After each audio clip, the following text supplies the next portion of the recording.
Jim from Geordie Gamers. It's the 16th of September, and this is some news that I found interesting this week. As always, I'll put links to the topics in the description down below, so you can all check that out. Quickly, first off, a milestone for Guild Wars 2. They've now sold over 2 million copies after only being released for like less than a month, even though the digital sales were suspended for a short time, seeing as there was so many people trying to get on the servers. A new game that I'm interested about is WarZ, which is due to be released on the 2nd of October this year. I found a really interesting video that GameSpot had uploaded, showing like the combat and the classes. What I'm interested about this game is that the classes are so different. I mean, you can go from being a longbowman to a footman to even being able to ride a horse, which I think is really cool. I think I'll do a separate video on this game though, because there's just so much that I want to talk about and I find interesting that I'd rather do a separate video so you can kind of all not get bored. And I forgot to mention that the closed beta for this game is now ended. The only way to get into the beta is to pre-order the game from the website. IGN have also brought out some gameplay footage for the WarZ. They brought out 3 videos. I watched some of it, it looks really solid, but I really can't wait to compare the two, DayZ and WarZ, and see what the differences are once DayZ is finally released. I think that WarZ is going to be a bit more of a team player kind of thing. I haven't really seen much about DayZ's final release, so I can't really compare the two at the minute. Jump over on there and have a look at them gameplay footages and let us know what you think about that. In Diablo 3, Inferno difficulty mob damage is being reduced, but this comes at a price. Not only is the mob damage being reduced, but defensive abilities are also being less effective. Overall, I've read that players are actually end up going to take less damage than what they are now, even though both of them are being reduced. I think what they were aiming for with this is that the people who still want to use defensive spells are actually going to feel that defensive spells are actually making a difference now.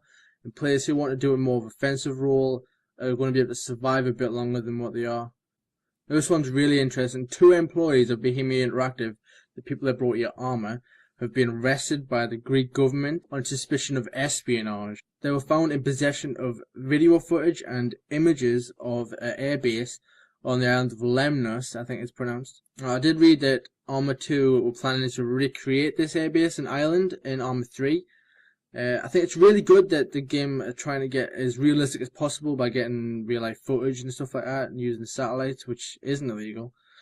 But they were warned in a forum post weeks before this happened that it was illegal to take footage of this airbase. But it seems that something happened along the line that they're not wanting to let out. When the 2 employees were confronted by the authorities, they specifically said that they worked for Bohemia Interactive and that they were gathering footage for Arma 3. However, Bohemia Interactive have said that they didn't send them and that they were just there to look at the scenery.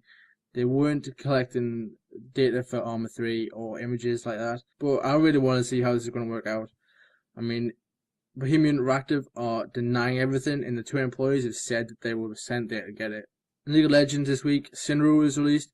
I haven't bought it yet, but it looks pretty OP from what I've seen. Other things I found interesting in the patch was the time it takes between kills to achieve a multi-kill has been took from 8 seconds to 10 seconds, which doesn't seem that much, but when you think about it, it kind of is. The mastery page limit has been took from 10 to 20, which is really good because it means I can have a mastery page for just about every champion that I usually play. I'm not going to complain at that. Anyway, this is kind of some news that I found interesting this week. If you want future updates, subscribe up there.